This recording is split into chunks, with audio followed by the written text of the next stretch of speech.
നമുക്കിരിക്കാം. Praise the Lord.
62ാമത്തെ പാട്ടോടെ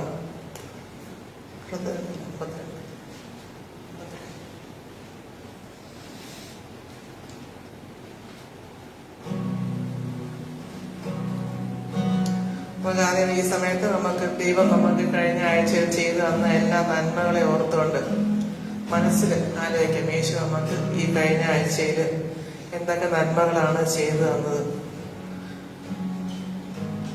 ഒരുപാട് പേര് അപകടങ്ങളിൽ പെട്ട്, ഒരുപാട് പേർക്ക് കോവിഡ് വന്നു, ബുദ്ധിമുട്ടുന്നു.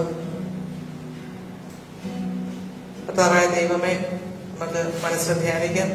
അങ്ങ് ഞങ്ങളെ അപകടങ്ങളിൽ നിന്നോ രോഗങ്ങളിൽ നിന്നോ ഒക്കെ ഞങ്ങളെ സംരക്ഷിച്ച് അതിനേക്കായിട്ട് പ്രത്യേകം നന്ദി പറയുന്നു. അങ്ങ് എന്നെ സംരക്ഷിച്ചു, എന്റെ കുടുംബത്തിലുള്ളവരെ, എന്റെ പ്രിയപ്പെട്ടവരെ, എന്റെ സുഹൃത്തുക്കളെ എല്ലാം അങ്ങ് സംരക്ഷിച്ചു. അനേകർ ദൈവത്തെ അറിയാനായിട്ട് ഇടയായി, അതിലേക്കായിട്ട് നന്ദി പറയുന്നു. കർത്താവായ ദൈവമേ, വീണ്ടും ഒരാഴ്ച കൂടി ഇവിടെ വന്ന് പ്രാർത്ഥിക്കാനും അങ്ങയുടെ സന്നിധിയിലായിരിക്കുവാനും അങ്ങയെ സ്തുതിക്കുവാനും ആരാധിക്കുവാനും അങ്ങ് ഞങ്ങൾക്ക് അവസരം ഉണ്ടാക്കി തന്നതിന് നന്ദി പറയുന്നു. കർത്താവായ ദൈവമേ, അങ്ങ് വിജാതീയരായ ഞങ്ങളെ അങ്ങയെ സ്തുതിക്കുവാനും ആരാധിക്കുവാനും കർത്താവായ പ്രവചനങ്ങൾ പറയുന്നത് പോലെ യാക്കോബിന്റെ ഗിരിയിലേക്ക് ഞങ്ങളെ എല്ലാവരും ക്ഷണിച്ചത് ലോകത്തുള്ള സകല ജനതകളും വന്ന് യാക്കോബിന്റെ ദൈവത്തെ ആരാധിക്കുമെന്ന് പറഞ്ഞു. കർത്താവായ ദൈവമേ, ആ പ്രവചനം അനുസരിച്ച് ഞങ്ങൾ അങ്ങയുടെ മുമ്പിൽ വന്ന് ഇന്ന് ആരാധിക്കുവാൻ ഇടയായാലെ ഓർത്ത് യേശുവെ ഞങ്ങൾ നന്ദി പറയുന്നു. ഏറ്റവും അധികമായിട്ട് അങ്ങ് ഞങ്ങളുടെ പാപങ്ങൾക്ക് വേണ്ടി പരിഹാരം ചെയ്തു, അതിലേക്കായിട്ട് നന്ദി പറയുന്നു. കർത്താവായ യേശുവെ, ഞങ്ങൾ അങ്ങയെ സ്തുതിക്കുകയും ആരാധിക്കുകയും അങ്ങേക്ക് നന്ദി പറയുകയും ചെയ്യുന്നു. എല്ലാവർക്കും ഏറ്റു പറയാം. കർത്താവായ യേശുവെ, ഞങ്ങൾ അങ്ങയെ സ്തുതിക്കുകയും ആരാധിക്കുകയും അങ്ങേക്ക് നന്ദി പറയുകയും ചെയ്യുന്നു. നന്ദി പറയാനുണ്ട് ഒന്നുമില്ല. നമ്മളെ ഇന്നലെ ഒരാള് നമ്മുടെ ട്രിപ്പി ചേർത്ത് സ്നാനപ്പെട്ട്, അപ്പൊ അതിനുവേണ്ടി പ്രത്യേകം നമുക്ക് ദൈവത്തിന് നന്ദി പറയാം. ഒരുപാട് നാള് കൂടിയാണ് ഒരാള് സ്നാനപ്പെട്ടത്. അപ്പൊ അതിനായിട്ട് പ്രത്യേകം നമുക്ക് ദൈവത്തിന് നന്ദി പറയാം. എല്ലാം പറയാനുണ്ട് സ്നാനപ്പെട്ടാക്ക് പറയാനുണ്ടെങ്കിൽ പറയാം. എന്തിയാ സ്നാനപ്പെട്ടത് പറയാനുണ്ടോ? 2-3 ദിവസമായി സുഖമില്ലാത്തൊരു വ്യക്തിയെ സഹായിക്കാൻ ചെന്നതാണ്. ഒരു വാട്ടർ ടാങ്ക് സെറ്റ് ചെയ്തുകൊണ്ട് നിൽക്കുകയായിരുന്നു. അപ്പോഴവർക്ക് ഹൈറ്റിലോട്ട് വെക്കാനുള്ള സാമ്പത്തിക ശേഷിയില്ല. അതുകൊണ്ടൊരു 10-30 താവൂക്ക് എടുത്ത് അട്ടിയിട്ട് അതിന്റെ മുകളിൽ ടാങ്ക് വെച്ച് അതിന് ഡയറക്റ്റ് ടാപ്പ് കൊടുക്കുന്ന ജോലിയായിരുന്നു. അപ്പൊ ഞാൻ അവരുടെ അടുത്ത് പറയുന്നുണ്ട്, ഈ താവൂക്ക് എടുത്ത് പൊക്കിയിട്ടിങ്ങനെ കെട്ടല്ല, പിന്നെ അട്ടിയിട്ട് കൊണ്ടുവരികയാണ്. അതിന്റെ ഇടയ്ക്കൂടെ സൂക്ഷിച്ച് ചെയ്തില്ലെങ്കിൽ കൈവിരല് പോകുമെന്ന് പറയുന്നുണ്ട്. അത് 3-ാമത്തെ പ്രാവശ്യം എന്റെ ഈ ഒരു വിരൽ, ഈ തവല വായിക്കുന്ന ഈ വിരൽ അതിന്റെ അടിയിൽപ്പെട്ട് ഇതിന്റെ അടിയിൽ രക്തം കട്ട പിടിച്ച് കിടക്കുകയായിരുന്നു. എന്ത് ചെയ്യണമെന്ന് അറിയാൻ വയ്യ. അതുപോലെ ഞാൻ സ്വയം പ്രാർത്ഥിച്ച് അത് പ്രസ് ചെയ്യുമ്പോൾ ഇതിന്റെ ഉള്ളിൽ നിന്ന് ബ്ലഡ് ചീറ്റിയെന്ന് വഴിയും. ഇന്നിപ്പോ ഈ വിരല് വെച്ചാണ് ഞാൻ ഈ തവല വായിച്ചിരിക്കുന്നത്, വയ്യാത്ത വിരല്. അത് ദൈവത്തിന്റെ ഒരു സാന്നിധ്യമാണ്. ദൈവം കൂടെ ഉണ്ടെങ്കിൽ നമ്മൾ ഒന്നിനെയും ഭയപ്പെടേണ്ട ഒരു കാര്യം എന്ന് എനിക്ക് ബോധ്യമായി. ദൈവത്തിന് സ്തുതിയാകും. തവല വായിക്കുന്നവർക്ക് അറിയത്തുള്ളൂ വിരലിന്റെ പ്രയോജനം എന്താണ്. കാരണം തവല വായിക്കുന്ന ആൾക്ക് അത് പല പ്രാവശ്യം പലയിടത്തും പറഞ്ഞത് ഇത് അപകടമാണെന്ന് പറഞ്ഞ് സ്വന്തമായിട്ട് തന്നെ വിരൽ അപകടത്തിൽ പെട്ട് ദൈവം ഷിജുവിനെ കാത്തു. ഇപ്പൊ ഇന്ന് എത്ര ദിവസമായി? 3 ദിവസം മുമ്പാണ് വിരല് അപകടത്തിൽ പെട്ടതെങ്കിലും ഇന്ന് വന്ന് ദൈവത്തെ ആരാധിക്കുവാനും ദൈവം വീണ്ടും വിളിച്ചു. നമ്മളായിട്ട് വരുന്നതല്ല, പിതാവായ ദൈവം ആകർഷിച്ചതല്ലാതെ ആർക്കും ദൈവത്തെ ആരാധിക്കാൻ പറ്റത്തില്ല. നമ്മൾ വിചാരിക്കും നമ്മള് 2 വർഷം മുമ്പ് ദൈവത്തെ കുറിച്ച് കേട്ട്, 10 വർഷം മുമ്പ് ദൈവത്തെ കുറിച്ച് കേട്ട് അതുകൊണ്ടാണ് ഞാൻ ഇവിടെ വന്ന് ദൈവത്തെ ആരാധിക്കുന്നത്. അങ്ങനെയല്ല, മറിച്ചാണ്. പിതാവായ ദൈവം ആകർഷിക്കാതെ ആരും ഇവിടെ വന്ന്, അല്ലെങ്കിൽ എവിടെയായാലും ലോകത്തിൽ എവിടെയായാലും യേശുവിനെ ആരാധിക്കുന്നവരുണ്ടെങ്കിൽ അവരെല്ലാവരും യേശുവിന്റെ പിതാവ് സകലതും ഉണ്ടാക്കിയ ദൈവം എല്ലാം സൃഷ്ടിച്ച് പരിപാലിക്കുന്ന ദൈവം നമ്മളെ വിളിച്ചത് കൊണ്ടാണ് നമുക്ക് ദൈവത്തെ ആരാധിക്കാനായിട്ട് സാധിക്കുന്നത്. അതുകൊണ്ട് 3 ദിവസം മുമ്പ് അപകടത്തിൽ പിശാച് വിരലിൽ പെടുത്താൻ നോക്കിയെങ്കിലും ഇന്ന് പിതാവായ ദൈവം വിളിച്ചിട്ടുള്ളത് കൊണ്ട് ഇവിടെ വന്ന് തവല വായിച്ചേ പറ്റൂ. ഇവിടെ നമുക്ക് വേണ്ടി പാട്ട് പാടാനായിട്ട് ആരാധിക്കുവാനായിട്ട് നമ്മുടെ കൂടെ ഇവിടെ വന്ന് ഇരിക്കാനായിട്ട് ഷിജുവിന് സാധിച്ചു. അതിലേക്കായിട്ട് നമുക്ക് നന്ദി പറയാം. വേറെ ആർക്കും വല്ല നന്ദി പറയാനുണ്ടോ?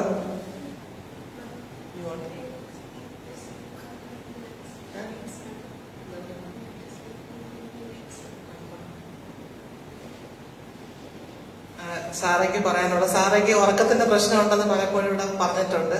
ഇപ്പൊ കുറെ ആഴ്ചകളായിട്ട് നല്ലതുപോലെ ഉറങ്ങാൻ പറ്റുന്നുണ്ട്. അതിന് ദൈവത്തിന് നന്ദി പറയാം. അതിന് കൈയടിച്ചത് നന്ദി പറഞ്ഞേ.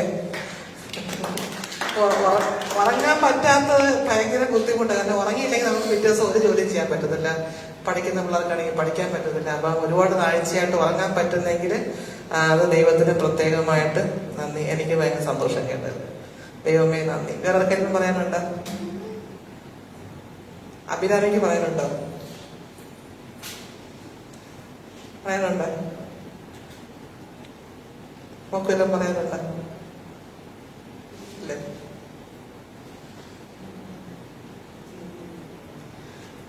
അപ്പൊ നമുക്ക് ഈ 52 പാട്ട് പാടി, ഈ പാട്ട് എഴുതിയ ആള് ദൈവത്തിനോട് എല്ലാ നന്മകളെ ഓർത്ത് നന്ദി പറയുന്ന ഒരു പാട്ടാണ്. നമുക്കത് ചേർന്ന് പാടാം.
യേശുവേ സ്തോത്രം, യേശുവേ നന്ദി, പിതാവേ സ്തോത്രം, പിതാവേ നന്ദി, പരിശുദ്ധാത്മാവേ സ്തോത്രം, പരിശുദ്ധാത്മാവേ നന്ദി.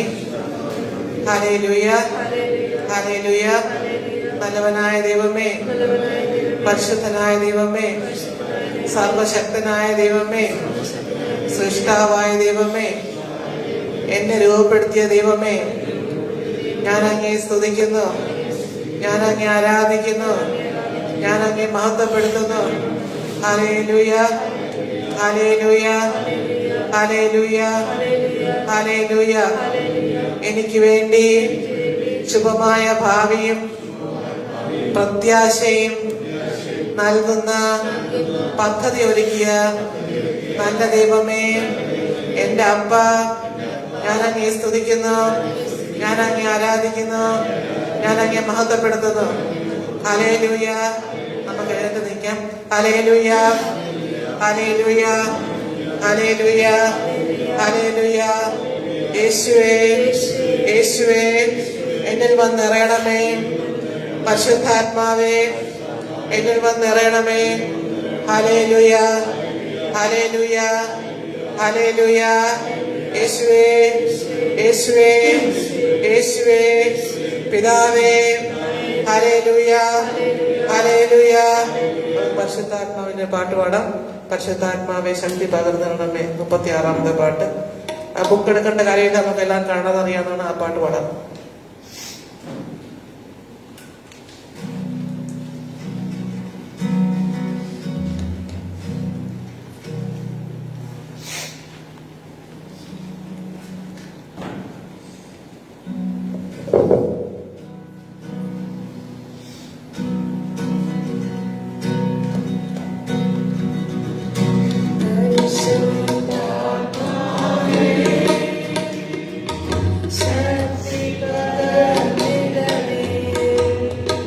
കൈയടിച്ച് പാടാം.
പരിശുദ്ധൻ പരിശുദ്ധൻ പരിശുദ്ധൻ.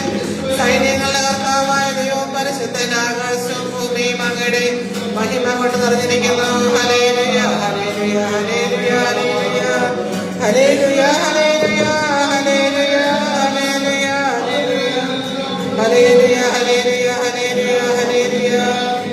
യേശുവേ യേശുവേ യേശുവേ യേശുവേ യേശുവേ. ഹല്ലേലൂയ ഹല്ലേലൂയ ഹല്ലേലൂയ ഹല്ലേലൂയ ഹല്ലേലൂയ ഹല്ലേലൂയ ഹല്ലേലൂയ. നമുക്ക് ഇരുന്നുകൊണ്ട് 23-ാം സങ്കീർത്തനം വായിക്കാം. 23-ാം സങ്കീർത്തനം.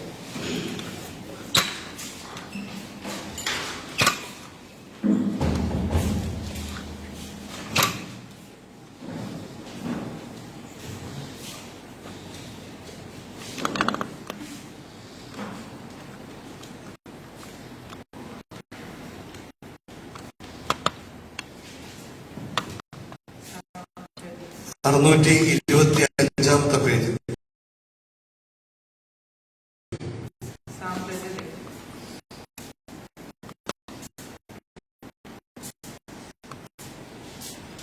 യഹോവ എന്റെ ഇടയനാകുന്നു, എനിക്ക് ഒന്നിനും മുട്ടുണ്ടാവുകയില്ല. Lord is my shepherd, I shall not want. പച്ചയായ പുൽപ്പുറങ്ങൾ അവനെ കിടത്തുന്നു, സ്വസ്ഥതയുള്ള വെള്ളത്തിനരികിൽ എന്നെ നടത്തുന്നു. He makes me lie down in green pastures. He leads me beside still waters. എന്റെ പ്രാണനെ അവൻ തണുപ്പിക്കുന്നു, തിരുനാമം നിമിത്തം എന്നെ നീതിപാതകളിൽ നടത്തുന്നു. He restores my soul. He leads me in right paths for his name's sake. മരണനിഴലിൽ താഴ്വരയിൽ കൂടി നടന്നാലും ഞാൻ ഒരർത്ഥവും ഭയപ്പെടുകയില്ല. നീ എന്നോട് കൂടെ ഇരുന്നുവല്ലോ, നിന്റെ വടിയും കോലും എന്നെ ആശ്വസിപ്പിക്കുന്നു. Even though I walk through the darkest valley, I fear no evil, for you are with me. Your rod and your staff, they comfort me. എന്റെ ശത്രുക്കൾ കാണുക നീ എനിക്ക് വിരുന്നൊരുക്കുന്നു. എന്റെ തലയെ എണ്ണ കൊണ്ട് അഭിഷേകം ചെയ്യുന്നു, എന്റെ പാനപാത്രവും നിറഞ്ഞു കവിയുന്നു. You prepare a table before me in the presence of my enemies. You anoint my head with oil. My cup overflows. നന്മയും കരുണയും എന്റെ ആയുഷ്കാലമൊക്കെയും എന്നെ പിന്തുടരും. ഞാൻ യഹോവയുടെ ആലയത്തിൽ എന്നേക്കും വസിക്കും. Surely goodness and mercy shall follow me all the days of my life, and I shall dwell in the house of the Lord my whole life long.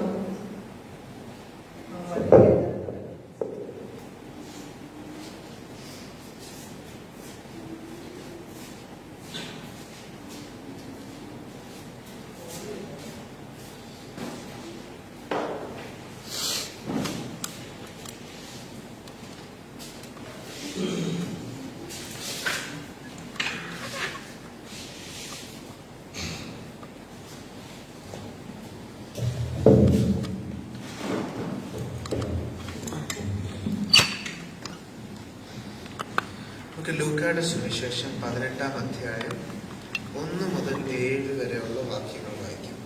ലൂക്കായുടെ സുവിശേഷം 18-ാം അധ്യായം 1 മുതൽ 7 വരെയുള്ള വാക്യങ്ങൾ.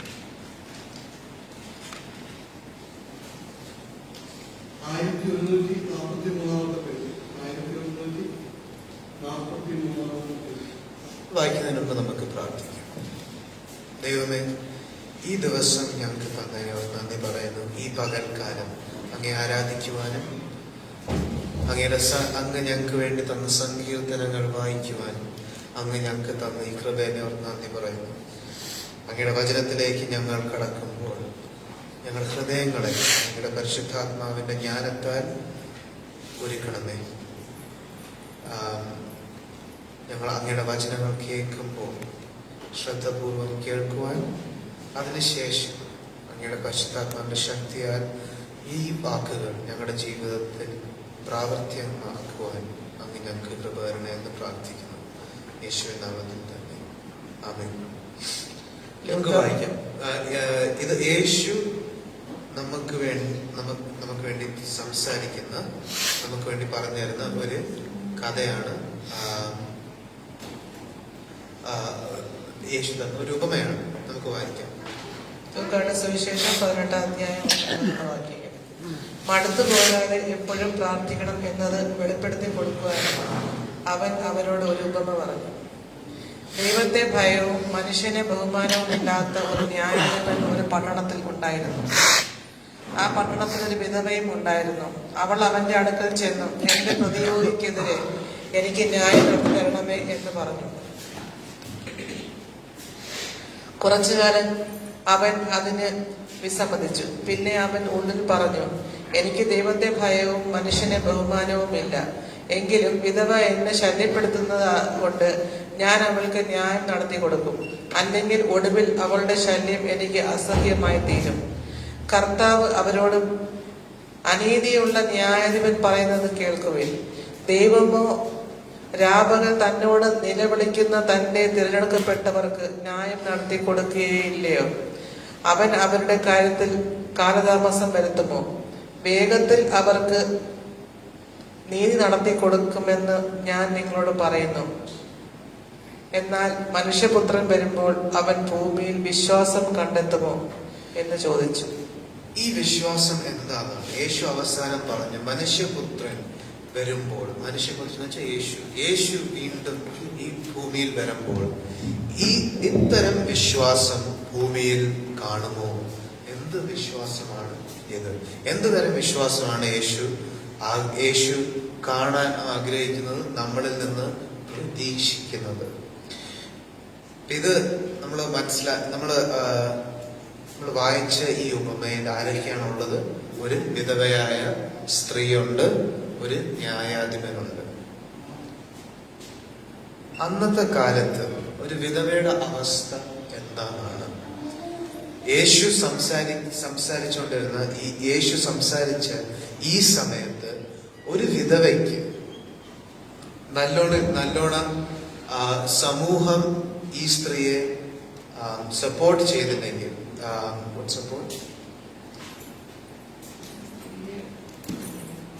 സഹായിച്ചില്ലെങ്കിൽ, ഈ സ്ത്രീയെ സഹായിച്ചില്ലെങ്കിൽ ഒരു വിധവയുടെ അവസ്ഥ എന്ന് വെച്ചാൽ വളരെ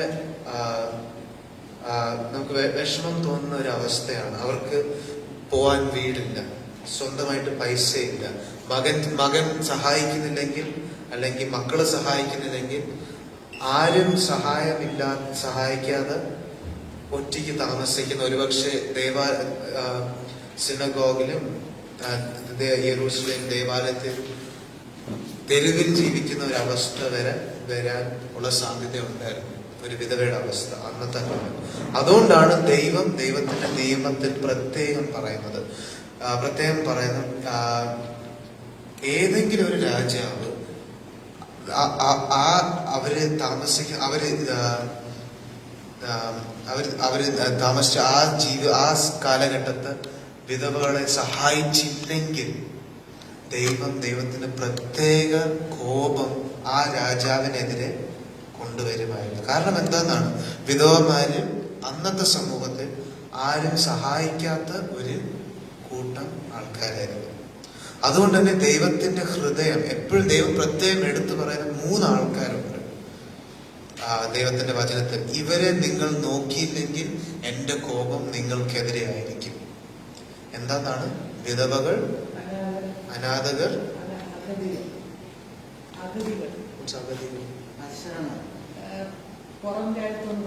അതെ, ഇവ 3 പേരാണ് ദൈവത്തിന്റെ നിയമത്തിൽ പ്രത്യേകം എടുത്തു പറയുന്ന ആൾക്കാർ. എന്നുവെച്ചാൽ അന്നത്തെ കാലത്ത് ആരും പൊതുവെ സഹായിക്കാത്ത, സ്വന്തമായിട്ട് വസ്തുവും ധനവും ഇല്ലാത്തവർ, എന്നുവെച്ചാൽ സമൂഹത്തിന്റെ സഹായമില്ലാതെ ഇവർക്ക് ജീവിക്കാൻ പറ്റാത്ത ഒരു കൂട്ടം ആൾക്കാരാണ് ഈ 3 ആൾക്കാർ അന്നത്തെ കാലത്ത്. ഇന്ന് ഒരുപക്ഷെ കൂടുതലുണ്ടായിരിക്കും, കൂടുതൽ കാറ്റഗറീസ് ഉണ്ടായിരിക്കും, ചിലപ്പോൾ ഒരുപക്ഷെ കുറവായിരിക്കും. പക്ഷെ അന്നത്തെ കാലത്ത് ഈ 3 കാറ്റഗറിയാണ്. അങ്ങനത്തെ ഒരു സ്ത്രീയാണ് ഇവിടെ യേശു എടുത്തു പറഞ്ഞത്. യേശുവിന്റെ ഉപമയിൽ സ്റ്റാർ എന്നുവെച്ചാൽ സ്റ്റാർ ആയിട്ടിരിക്കുന്നത് ഒരു വിധവയാണ്. യേശു പ്രത്യേകിച്ച് ലൂക്കായുടെ സുവിശേഷം നമ്മൾ വായിക്കുമ്പോൾ യേശു ഇങ്ങനത്തെ ആൾക്കാരെയാണ്, എന്ന് വെച്ചാൽ സമൂഹം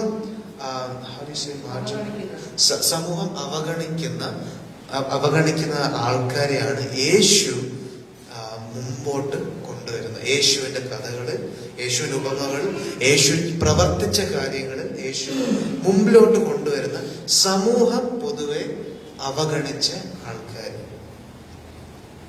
അപ്പൊ യേശു ഇവിടെ എന്താണെന്നാണ് പറയുന്നത്? ഒരു വിധവ ഒരു ന്യായാധിപന്റെ അടുത്ത് പോകുകയാണ്. അന്നത്തെ ഇതൊരു നല്ല ന്യായാധിപകനാണെന്ന് യേശു പറയുന്നില്ല, മറിച്ച് മനുഷ്യനെയും ദൈവത്തെയും ഭയമില്ലാത്ത ഒരു ന്യായാധിപകനെ കുറിച്ചാണ് പറയുന്നത്. യേശുവിന്റെ കണ്ണിൽ ഒരു മോശമായ ന്യായാധിപൻ. അപ്പൊ അങ്ങനെയാണെങ്കിൽ എന്ന് വെച്ചാൽ നമുക്കൊരു പക്ഷേ നമുക്ക് നമ്മുടെ നാട്ടിലുള്ള ചീത്ത ന്യായാധിപകന്മാരെ നമുക്ക് വേണമെങ്കിൽ നമ്മുടെ മനസ്സിലോർക്കാം. എന്നുവെച്ചാൽ അവര് ന്യായത്തിന് വേണ്ടിയല്ല അവർ ജോലി ചെയ്യുന്നത്, ഒരുപക്ഷെ അവരുടെ പൈസയ്ക്ക് വേണ്ടിയായിരിക്കും ജോലി ചെയ്യുന്നത്. എന്നുവെച്ചാൽ നീതിയുടെ ഒരു ബോധമില്ലാത്ത ഒരു ന്യായാധിപനാണ്. അങ്ങനത്തെ ന്യായാധിപൻ സാധാരണ ആരെയും സഹായിക്കാത്തൊരു വ്യക്തിയാണ്. പക്ഷെ ഇവിടെ ഒരു സാധാരണ വ്യക്തിയല്ല, സാധാരണ പൈസയും സാധാരണ വസ്തുവും സാധാരണ ധനവുമുള്ള ഒരു വ്യക്തിയല്ല ഇയാൾക്ക് വന്ന് സഹായം ചോദിക്കുന്നത്, മറിച്ച് ആരും സഹായിക്കാത്ത, ആരും ഇവർക്ക് സംസാരിക്കാനില്ല, അങ്ങനത്തെ ഒരു വ്യക്തിയാണ് ഇവരുടെ മുമ്പിൽ, ഈ ആളുടെ മുമ്പിൽ ന്യായത്തിന് വേണ്ടി, നീതിക്ക് വേണ്ടി വന്ന് നിൽക്കുന്നത്. ഈ സ്ത്രീയുടെ പ്രശ്നം എന്താണെന്നാണ് ഇവർ പറയുന്നത്. എന്റെ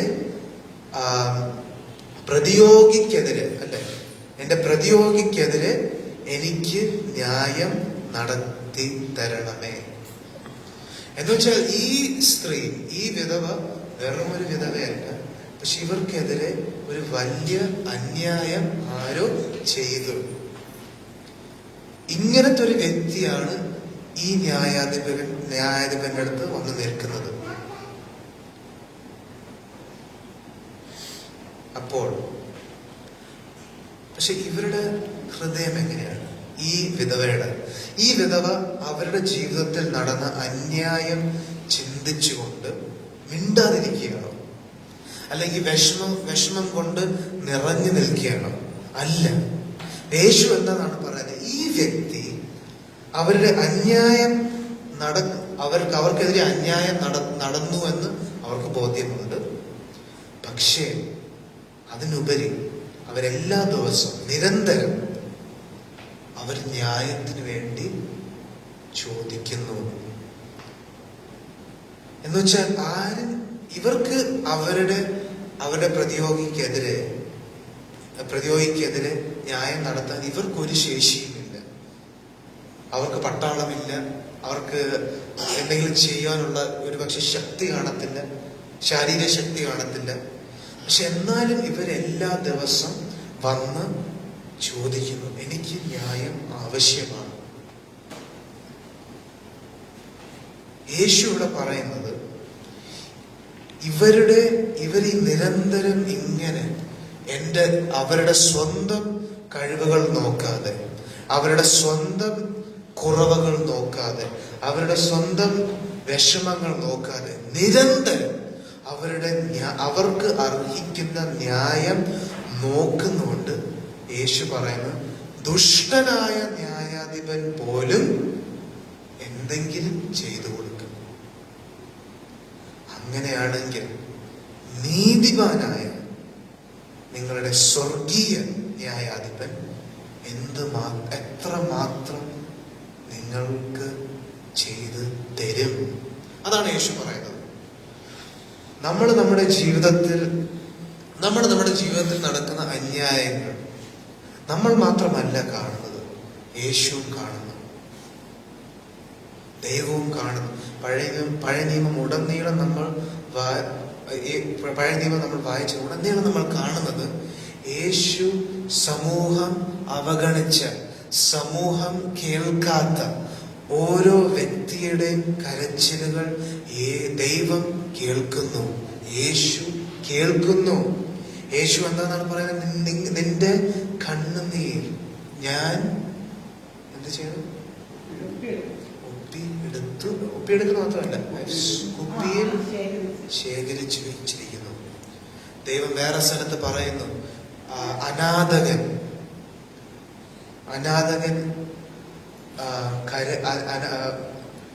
I am the God who hears the cry of the orphan. അനാഥന്റെ വിലാപം കേൾക്കുന്ന ദൈവം ഞാനാണ്. വിധവ കരയുമ്പോൾ കേൾക്കുന്ന ദൈവം ഞാനാണ്. നിങ്ങളുടെ മധ്യേ ഉള്ള അഗതികൾ അന്യായത്താൽ കരയുമ്പോൾ കേൾക്കുന്ന ദൈവം ഞാനാണ്. പക്ഷെ ഈ വിധവയുടെ പ്രത്യേകത എന്താണ്? അവര് നിരന്തരം അവരുടെ ജീവിതം ഒരു പ്രായമുള്ള ഒരു സ്ത്രീയാണ്. അവരുടെ ജീവിതം ഒരു അവസാനമായിരിക്കും. എന്നാലും അവർക്ക് അവരുടെ ജീവിതത്തിൽ ന്യായം കാണണമെന്നുള്ളൊരു ആഗ്രഹമുണ്ട്. അവർ ചിന്തിക്കുന്നില്ല എന്റെ ജീവിതം, ഞാനിപ്പോ വിധവയായി, ഇനി കാര്യം അവർ ചിന്തിക്കുന്നില്ല. അങ്ങനെ ചിന്തിക്കുന്ന വ്യക്തിയല്ല. അവർ പറയുന്നത് എന്റെ ജീവിതത്തിൽ ഒരു അന്യായം നടന്നു, അത് ന്യായം നടന്നേ പറ്റത്തുള്ളൂ, എനിക്ക് നീതി കിട്ടിയേ പറ്റത്തുള്ളൂ. അങ്ങനത്തെ ഒരു സ്ത്രീയെയാണ് യേശു, അങ്ങനത്തെ ഹൃദയമുള്ള ആൾക്കാരെയാണ് യേശു ആഗ്രഹിക്കുന്നത്. അവരുടെ സ്വന്തം ശേഷി നോക്കുന്നില്ല. എനിക്ക് ശക്തിയില്ല, എനിക്ക് സമ്പത്തില്ല, എനിക്ക് എന്റെ ജീവിതത്തിൽ ആ നീതി നടത്തുവാനുള്ള എനിക്ക് സ്വന്തമായിട്ട് ശക്തിയില്ല. പക്ഷേ ഒരു നീതിമാനുണ്ട്, ഒരു ന്യായാധിപൻ ഉണ്ട്. എന്റെ ജീവിതത്തിൽ എതിരെ നടന്ന അന്യായം കണ്ട കേട്ട, ഞാൻ കരഞ്ഞപ്പോൾ എന്റെ കണ്ണുനീർ ശേഖരിച്ച ഒരു ദൈവം സ്വർഗത്തിൽ ഉണ്ട് എന്ന് വിശ്വസിക്കുന്ന ഒരു ഹൃദയത്തെയാണ് യേശു നമ്മളിൽ നിന്ന് ആഗ്രഹിക്കുന്നത്. അതാണ് എന്നെയും നിങ്ങളെയും പ്രോത്സാഹിപ്പിക്കാൻ ആഗ്രഹിച്ചത്. യേശുവിന് ഈ ജീവിതത്തിൽ, ഈ ലോകത്തിൽ പല ആൾക്കാരുണ്ട്. മറ്റുള്ളവരെക്കാൾ ശക്തിയുള്ള, ധനമുള്ള, സമ്പത്തുള്ള, ശാരീരിക ശക്തിയുള്ള, സമൂഹത്തിൽ നല്ല പേരുള്ള, നമ്മളെക്കാട്ടിലും പേരുള്ള ഒരുപാട് ആൾക്കാർ കാണും. പക്ഷെ അതിനെല്ലാം നോക്കിയിരിക്കാനല്ല ദൈവത്തിന് ആഗ്രഹം. ദൈവത്തിന് ആഗ്രഹം ഈ വിധവയെ പോലെ. ഈ വിധവയ്ക്ക് ആരുമില്ല. അതാണ് യേശു പറയാൻ ഉദ്ദേശിക്കുന്നത്. ഈ വിധവയെ സഹായിക്കാൻ വേറെ ആരുമില്ല. സഹായിക്കാൻ ഉണ്ടായിരുന്നെങ്കിൽ ഒരുപക്ഷെ മകൻ പോയി ചോദിക്കുമായിരുന്നു, അല്ലെങ്കിൽ മകൾ പോയി ചോദിക്കുമായിരുന്നു, അല്ലെങ്കിൽ ഭർത്താവ് പോയി ചോദിക്കുമായിരുന്നു. പക്ഷെ ഇത് ചോദിക്കാനും പറയാൻ ആരുമില്ലാത്തൊരു വ്യക്തിയാണ്. പക്ഷെ ഈ വ്യക്തിനെയാണ് യേശു എടുത്തു പറയുന്നത്. അവരുടെ ഹൃദയം കാരണം, അവരുടെ വിശ്വാസം കാരണം. പക്ഷെ യേശു എന്താണെന്നാണ് പറയുന്നത്? യേശു പറയുന്നത്, ഞാൻ തിരിച്ചു വരുമ്പോൾ, മനുഷ്യപുത്രൻ തിരിച്ചു വരുമ്പോൾ ഭൂമിയിൽ ഈ വിശ്വാസം ഞാൻ കണ്ടെത്തുമോ? ഇത്രയുമുള്ള വിശ്വാസം പോലും സാധാരണ മനുഷ്യർ കാണിക്കാൻ പറ്റത്തില്ല. കാരണം പാടാണ്. പക്ഷെ മറ്റൊരു ഉപമയിൽ എന്താണെന്ന് പറയുന്നത്, ചിലവർക്ക് വിശ്വാസമുണ്ട്. എന്താണ് the seeds that fell amongst thorns. മുൾച്ചെടിക്ക് വീണ വിത്തുകൾ. അതെന്താണ് യേശു പറയുന്നത്? ആദ്യം അവര് നല്ല വിശ്വാസമായിരിക്കും, പക്ഷെ എന്ത് കാരണമാണ് വിശ്വാസം നഷ്ടപ്പെട്ടു പോകുന്നത്?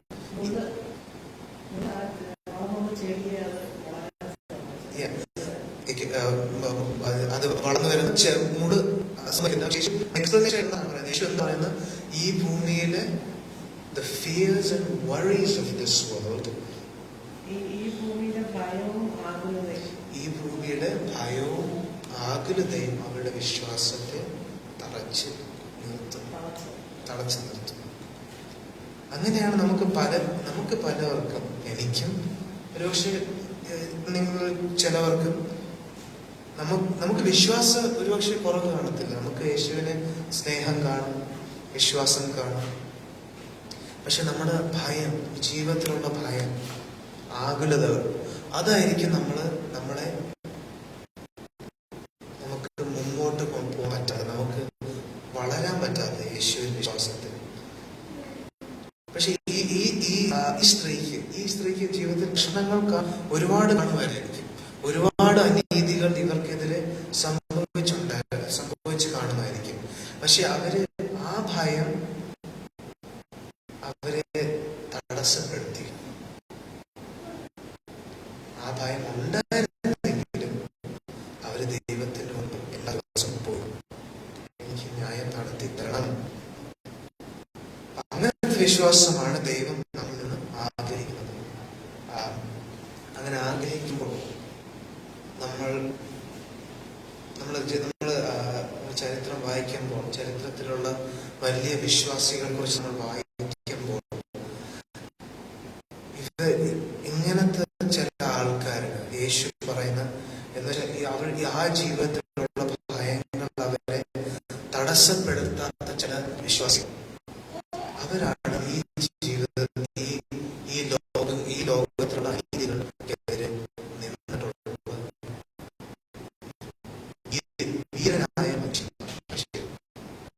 പക്ഷെ അവരുടെ ജീവിതത്തിൽ ഉടനെ അവര് സ്വന്തമായിട്ട് കണ്ടു കാണുന്നത്, പക്ഷെ അവര് മൂലമാണ് ഈ ലോകത്ത് നീതി പ്രത്യാശയും കൊണ്ടുവരാൻ പറ്റിയത്. അപ്പൊ അങ്ങനെയാണ്. ഇപ്പൊ ഒരു 2 മിനിറ്റ് ഞാൻ ഈ വിധവ അവരുടെ പ്രശ്നങ്ങൾ ദൈവത്തിന്റെ മുമ്പിൽ കൊണ്ടുവന്നത് പോലെ അവരുടെ സ്വന്തം ശേഷി നോക്കാതെ, സ്വന്തം ശക്തി നോക്കാതെ അതുപോലെ അങ്ങോട്ടും ഇങ്ങോട്ടും നോക്കാതെ, അങ്ങോട്ടും ഇങ്ങോട്ടും നോക്കാതെ നമ്മൾ മോള് നടന്നുണ്ട്. അമ്മ പറഞ്ഞ പോലെ കളിക്കാത്ത പ്രശ്നം. സോ കളിക്കാൻ നല്ലതാണ്. നമ്മള് അങ്ങോട്ടും ഇങ്ങോട്ടും നോക്കാതെ നമ്മൾ കണ്ണടച്ച് മൗനമായിട്ട് ഒരു മിനിറ്റ് തരാം. ഒരു മിനിറ്റ് ഒരു പക്ഷെ നമ്മുടെ ജീവിതത്തിലുള്ള എനിക്കെതിരെ അന്യായം സംഭവിച്ചു അല്ലെങ്കിൽ അനീതി സംഭവിച്ചു എന്ന് തോന്നുന്ന ചില കാര്യങ്ങൾ, നമ്മൾ ഒരു കാര്യം അല്ലെങ്കിൽ 2 കാര്യം നമുക്ക് പറ്റുമെങ്കിൽ നമ്മുടെ മനസ്സിൽ ഇപ്പോൾ കൊണ്ടുവരാൻ. ഒരുപക്ഷെ നമ്മുടെ ജീവകാലം മൊത്തവും ആകുലപ്പെട്ട് വിഷമിച്ച ഒരു കാര്യമായിരിക്കും. പക്ഷെ ഇപ്പോൾ നമുക്ക് കൊണ്ടുവരാം.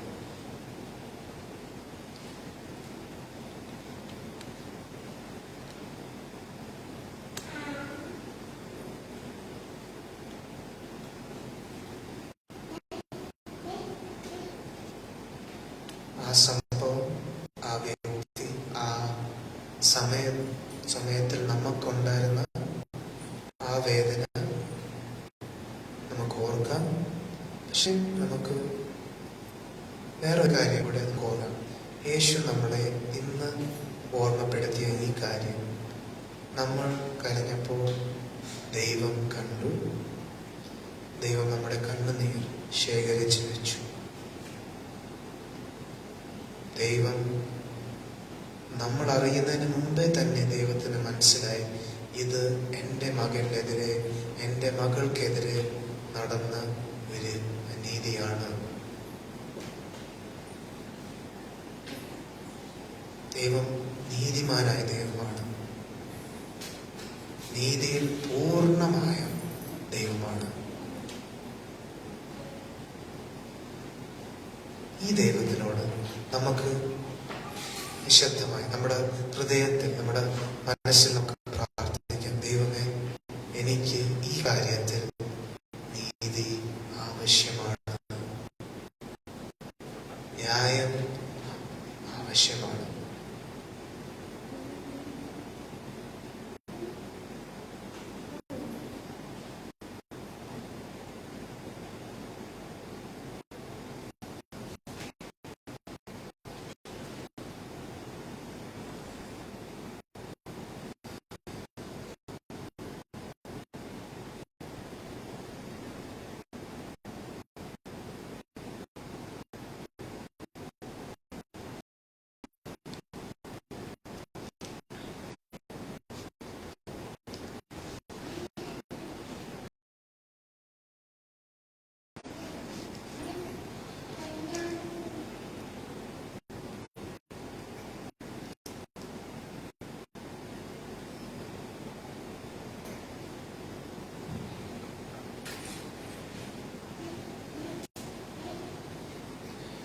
ദൈവം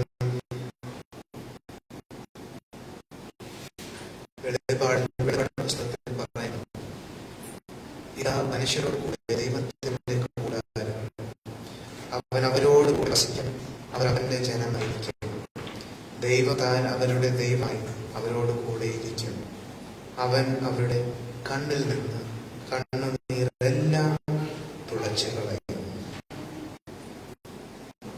ഇനി മരണമുണ്ടാകുകയില്ല, ദുഃഖവും മുറവിളിയും കഷ്ടതയും ഇനി ഉണ്ടാകുകയില്ല. ഒന്നാമത്തേത് കഴിഞ്ഞു പോയി.